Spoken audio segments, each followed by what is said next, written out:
Hi guys, morning all of you. Today I welcome you on my YouTube channel Studypedia class IAS Education with Vishal.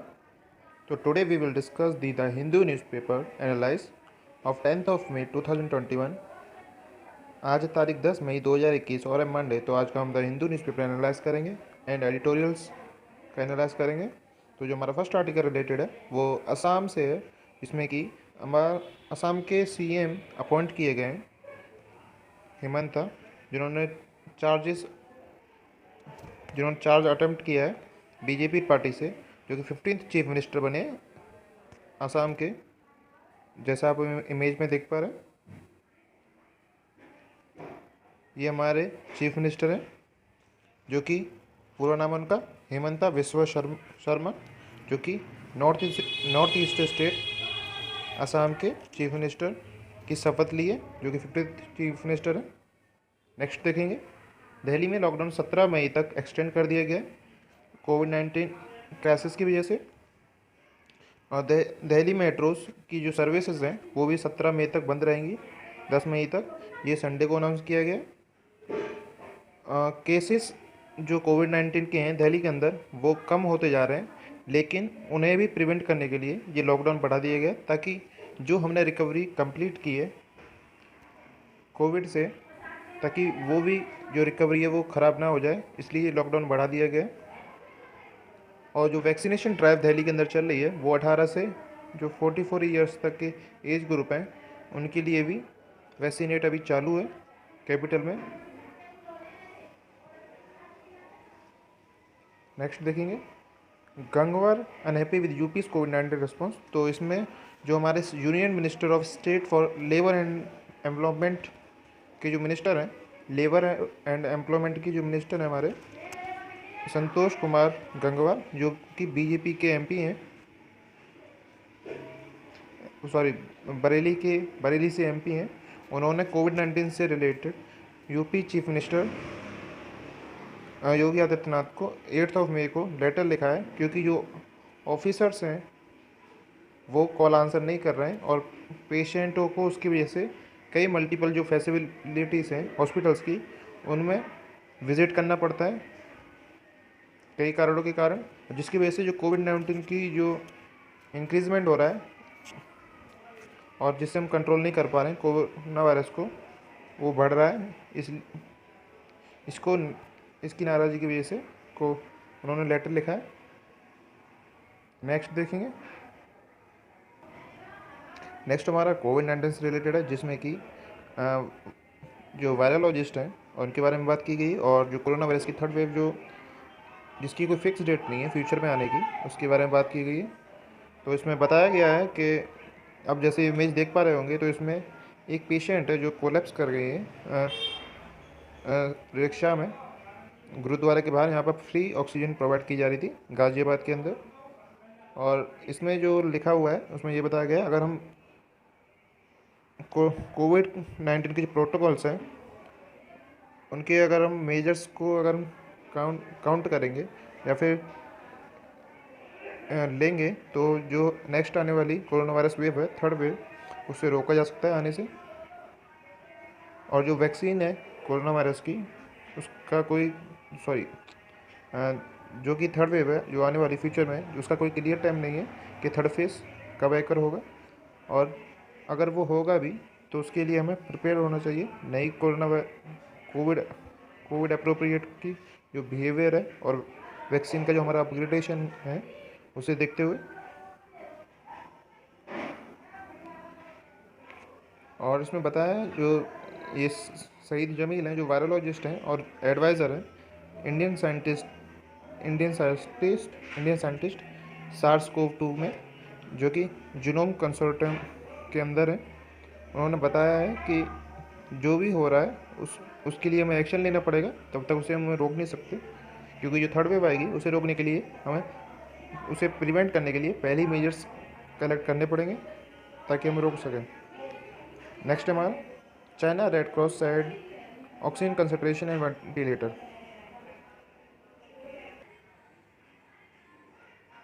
जैसा कि इसमें बताया गया है कि चाइना ने 1 मिलियन रिलीज़ किए हैं, इंडियन रेड क्रॉस चाइना ने 1 मिलियन क्रॉस किए हैं, ताकि वो इंडिया की हेल्प कर सके वेंटिलेटर्स और जो कंसनट्रेटर हैं उन्हें प्रोवाइड कराने में।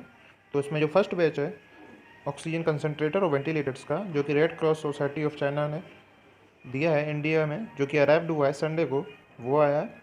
और जो इसमें कंसाइनमेंट मार्क्स किए हैं वो बिगेस्ट डोनेशन है और मेडिकल सप्लाईज जो कि अभी तक चाइना के द्वारा दिया गया है। इंडिया ने जो परचेसिंग की है वो ह्यूज अमाउंट ऑफ सप्लाईज की है, जिसमें कि ऑक्सीजन कंसनट्रेटर भी इंक्लूड है। और जो फर्स्ट बैच आया है हमारा चाइना से, उसमें 100 ऑक्सीजन कंसनट्रेटर्स हैं और 40 वेंटिलेटर्स हैं और एंटी एपिडेमिक सप्लाईज हैं जो कि डोनेट की गई हैं red cross society of China के द्वारा, जो कि इंडिया में चाइनीज़ कार्गो फ्लाइट से आई हैं, जो कि चेंगडू चाइना से दी गई थी। जो चाइनीज़ एम्बेसडर हैं वो हैं सुन वेंगडोंग, जिन्होंने संडे को ये बताया। और उसमें मच क्रिटिकल इम्पोर्ट्स जो हुए हैं वो मेडिकल सप्लाईज हैं जो अभी तक आएंगी,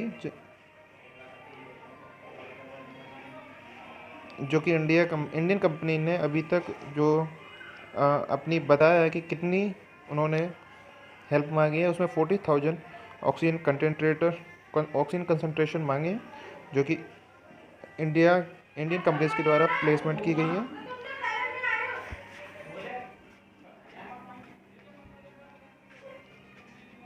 और इसके बाद जो 21,000 है, 21,000 जो हैं अभी तक डिलीवर हो चुके हैं, और 5,000 वेंटिलेटर्स और 21 मिलियन फेस मास्क और 3,800 मेडिसिन सप्लाईज अभी तक इंडिया में आ चुकी हैं। दैट मीन्स 50% अभी तक काम हो चुका है। नेक्स्ट हमारा कोविड-19 से रिलेटेड, जिसमें कोविड-19 में 3.55 लाख केसेस अभी तक नए आए हैं, जिसमें कि 3,461 डेथ अभी हो चुकी हैं, जो फर्टिलिटीज रेट है हमारी इंडिया की, जिसमें कि महाराष्ट्र अभी टॉप नंबर पर है, नंबर 1 पर, और कर्नाटका लिस्ट नंबर 2 पर है कोविड-19 क्राइसिस के नंबर पर, जिसमें कि महाराष्ट्र के ऊपर 48,000 है प्लस केसेस इन्फेक्शन, और कर्नाटका प्लस 47,930, मतलब 48 अप्रॉक्सीमेटली केसेस हैं इन कर्नाटका। नेक्स्ट हमारा ग्रीन पैनल से, जो कि ग्रेट अंडमान निकोबार आइलैंड का एक प्लान है जो कि एडवाइस किया गया है, तो इसके बारे में जानेंगे। जैसा आप इमेज में देख पा रहे होंगे, तो ये एक साइंटिफिकली ये एक टर्टल है, जो कि जिसे लेदर बैक टर्टल कहा जाता है, जो कि गैलेथिया बे में पाया जाता है, बीच पर ग्रेट निकोबार आइलैंड के ऊपर।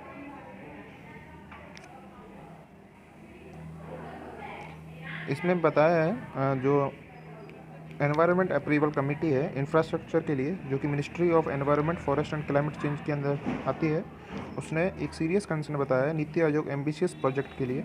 जो नीति आयोग का एक एम्बिशियस प्रोजेक्ट है ग्रेट निकोबार आइलैंड के लिए,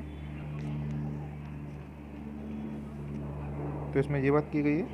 अगर नीति आयोग के बारे में बात करेंगे तो नीति आयोग का ये एक विज़न है, ग्रेट निकोबार इग्नोर्स कर रहे हैं, जो कि उसके ट्राइबल्स हैं और इकोलॉजी का कंसर्न है, इसलिए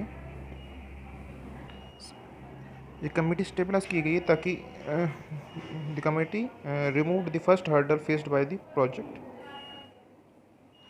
ये कमेटी जो अभी इसका जो प्रोजेक्ट है उसकी वजह से जो इनका इको फ्रेंडली जो एनवायरनमेंट है उस पर बर्डन पड़ सकता है, जैसे कि जो टर्टल्स हैं और जो वहाँ पर अगर निकोबार आइलैंड पर जो अगर प्रोजेक्ट स्टार्ट होता है तो ग्रांट किए गए हैं टर्म्स ऑफ रेफरेंस, जो कि एनवायरनमेंट इम्पैक्ट असेसमेंट के लिए हैं, एनवायरनमेंट की गाइडलाइंस हैं, जो कि अगर डैमेज ना हो तो इसमें जो प्रोजेक्ट है उसके बारे में बात करेंगे। जो प्रोजेक्ट है इसके बारे में हमें जानना जरूरी है। तो इसमें हॉलिस्टिक डेवलपमेंट प्रोजेक्ट है ग्रेट निकोबार आइलैंड के लिए, जो कि अंडमान एंड निकोबार में प्रेजेंट है। प्रिपेयर किया जाएगा नीति आयोग के द्वारा, जो कि Gurugram consultancy agency Aerocom private limited के द्वारा स्टार्ट किया जाएगा, जिसमें इंक्लूड होंगे shipment terminals, green field international airport, power plant and township complex, जो कि 166 किलोमीटर स्क्वायर्स में फैले होंगे, जिसकी एस्टिमेट कॉस्ट जो आएगी वो 75,000 करोड़ रुपीस आएगी, 75,000 करोड़ रुपए। जो डिसीजन लिया जाएगा, जो प्रपोजल है इन द मार्च मीटिंग, जो कि डिले है अभी तक, जो कि अभी तक जो डॉक्यूमेंट है वो अभी सबमिट नहीं किए गए। जो प्रेजेंट पॉपुलेशन है अभी वो 8500 है, जो current population Andaman Nicobar island पे, जिसमें 4.5 लाख पूरी लैंड चेन की पॉपुलेशन है।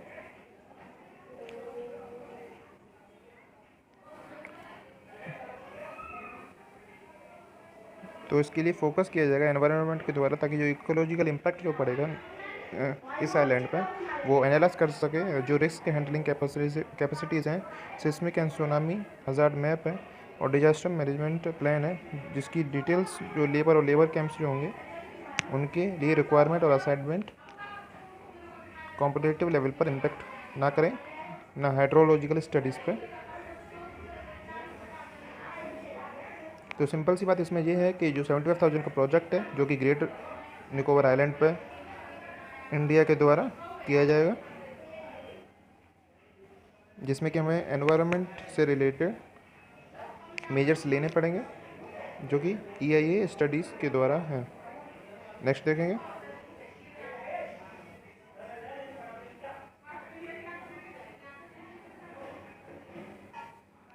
आज के में हमारे में ये रहा हमारा की सस्पेक्ट इनर्शियल, पेज नंबर हमारा 13 है। नेक्स्ट है हमारा एक की सस्पेक्ट है जो नाशिद अटैक में पाया गया था, जो कि अरेस्ट किया गया है सस्पेक्ट को नाशिद अटैक में। तो नाशिद अटैक क्या है, जो मालदीव्स के फॉर्मर प्रेसिडेंट थे, वो जिन पर अटैक हुआ था उनके घर के बाहर, यहाँ पर ब्लास्ट हुआ था और जिसमें वो इंजर भी हुए थे, तो हॉस्पिटल में वो अभी रिकवरी स्टेट में थे। तो उसके जो ब्लास्ट का जो सस्पेक्ट था उसमें 4 एक्यूज्ड लिंक हैं, जिसमें कि पुलिस बोली है 4 में से जो 3 हैं वो ब्लास्ट में इंजर्ड हो गए थे, वो अभी कस्टडी में। 4 में से 3 जो सस्पेक्ट्स हैं, इसमें अभी और कुछ है नहीं है। नेक्स्ट देखते हैं। चाइना का रॉकेट है डेब्रिस, वो गिर गया है इंडियन ओशियन, जो कि मालदीव्स के वेस्ट में गिरा है। तो नासा ने बीजिंग के लिए रेस्पॉन्सिबल स्टैंडर्ड्स मेजर्स नहीं किए, जो कि रॉकेट गिरा है और जिसकी वजह से कई पब्लिक और गवर्नमेंट प्रॉपर्टीज़ को डैमेज हुआ है मालदीव्स में, जो कि हैनान प्रोविजंस के अंदर गिरा है। जो लॉन्ग मार्च रॉकेट था वो लास्ट मंथ कैरिड किया गया था चाइना के द्वारा, जो कि स्पेस स्टेशन से उनके Indian Ocean west of Maldives में जाके गिर गया। और अभी इसमें कुछ नहीं है जो कि रिस्पॉन्सिबल बता रही है। इसमें जो रिस्पॉन्सिबल है वो इसके जो गाइडलाइंस थी वो क्रिटिसाइज किया गया है, वो नासा को किया गया है। नासा की full form national aeronautics and administration है। और अभी इसमें ज़्यादा कुछ आया नहीं है। नेक्स्ट देखेंगे। अफगान ने बरी किए हैं स्कूल जो ब्लास्ट में विक्टिम थे, जो कि अभी तक 68 पहुंच चुके हैं। और मोस्ट ऑफ द इसमें जो विक्टिम थे वो स्कूल गर्ल्स थी, जिन्हें मार दिया गया है। और जो 10 थे बर्ची है जो नेबरिंग है, उन्हें लार्ज कम्युनिटी है उनकी जो सी है, जो कि हज़ारों माइनॉरिटीज से बिलोंग करती है, वो टारगेट की गई हैं इस्लामिक स्टेट मिलिटेंट्स के द्वारा, जो कि सुन्नी मिलिटेंट ग्रुप से वास्ता रखते हैं। तो डायरेक्ट हम पेज नंबर 6 पे चलते हैं। पेज नंबर 6 पे हमारा पहला जो एडिटोरियल है वो लॉकडाउन से रिलेटेड है। तो हमें लॉकडाउन कई स्टेटों में लगाना चाहिए और कई स्टेट में लगा दिया गया है अभी तक, और अदर स्टेट में अभी एक्सटेंड कर दिया गया है इंडिया के में। अगर हमें कोरोना वायरस को रोकना है, जो हमारी सिचुएशन थी पहले उसमें सही थी, उसके बाद जब इलेक्शंस हुए उसमें कोरोना वायरस की जो नंबर्स हैं वो बढ़ गए। और जो मेला हुआ था कुंभ मेला, उसमें कई लोगों ने इंडिया के उन्होंने ट्रैवल किया, जिसकी वजह से जो कोरोना वायरस के जो केसेस हैं वो कई कई हज़ारों में पर डे में बढ़ते आ रहे हैं, जिसकी वजह से लॉकडाउन को लगाया जा रहा है फिर से। और इसमें कुछ है नहीं है, नेक्स्ट देखेंगे। नेक्स्ट हमारा TRIPS waiver is useful but not a magical पिल।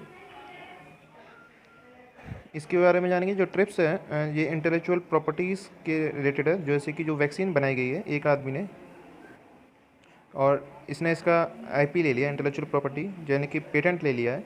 तो इसमें अगर कोई अदर मैन आता है या अदर कोई पर्सन आता है अदर कंट्री से या फिर और उसी होम कंट्री से, तो इसको अगर ये कॉपी करता है तो ये जेल चला जाता है। तो इसे ये कॉपी नहीं कर सकता। तो इसमें जो इकोनॉमी है और जो भी इसमें प्राइजेस होंगे वो ये सिंगल पर्सन डिसाइड करेगा, जिससे कि जो भी इनकम होगी वो इसी पे मिलेगी। तो इसमें जो रिलैक्सेशन की बात की जा रही है, ताकि थोड़ा रिलैक्सेशन मिल सके जो कि वैक्सीन्स के ऊपर, ताकि अदर कंट्रीज़ जो हैं और जो पुअर कंट्रीज़ हैं उनको भी जो वैक्सीन मिल सके। और वैक्सीन मिलेगी तो जो कोरोना वायरस के पूरी वर्ल्ड में जो केसेस हैं वो भी कम होंगे।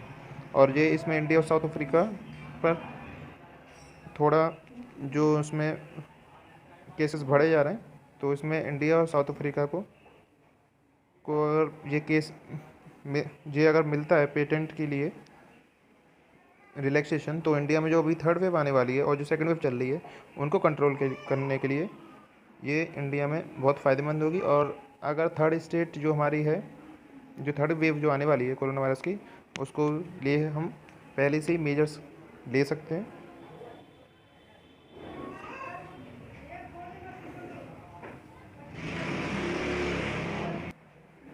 लेकिन जैसा कहा जा रहा है, एक जो ट्रिप्स है जो कि लीगल रेस्ट्रिक्शन लगाती है मैन्युफैक्चरिंग कोविड-19 वैक्सीन के ऊपर, यानी कि जो इंटेलेक्चुअल प्रॉपर्टी से हमें पेटेंट मिलता है वो रिस्ट्रिक्शन लगा देती है मैन्युफैक्चरिंग वैकेंसी पर।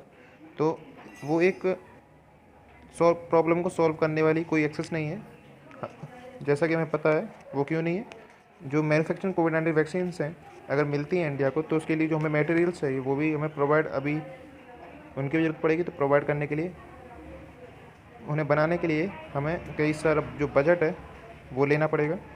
तो इंडिया में जो भी हेल्थ केयर का बजट है वो भी कम है, क्योंकि जो हमारी हेल्थ पे जो बजट लगाया गया वो अभी तक लगाया नहीं गया है और है बहुत कम है, जिसकी वजह से हेल्थ पर लगाने के लिए मेडिकल सप्लाईज पर बजट नहीं है, ताकि हम जो वेंटिलेटर्स और जो ऑक्सीजन कंसनट्रेटर्स हैं उन्हें खरीद सकें। तो इंडिया का जो बजट है आने वाले दिनों में वो भी बढ़ जाएगा, क्योंकि जो अदर कंट्रीज़ हैं जैसे कि अमेरिका, जापान और कोरिया और चाइना, इनका जो बजट है वो इनका बजट बहुत ज़्यादा है, जो कि ये हेल्थ पर इन्वेस्ट करते हैं। इंडिया में इतना बजट नहीं है। नेक्स्ट देखते हैं, इसमें बस यही था। नेक्स्ट हमारा जो एडिटोरियल है वो आउटरीच एंड ओवररीच पर है, यानी कि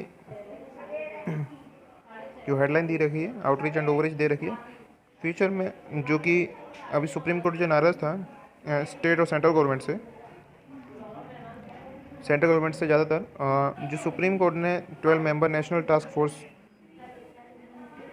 स्टेबलाइज की है, जो कि मेडिकल ऑक्सीजन को अफेक्टिव और ट्रांसपेरेंट तरीके से स्टेट और यूनियन टेरिटरीज में प्रोवाइड करेगी, साइंटिफिक, रेशनल और इक्विटेबल बेसिस पर।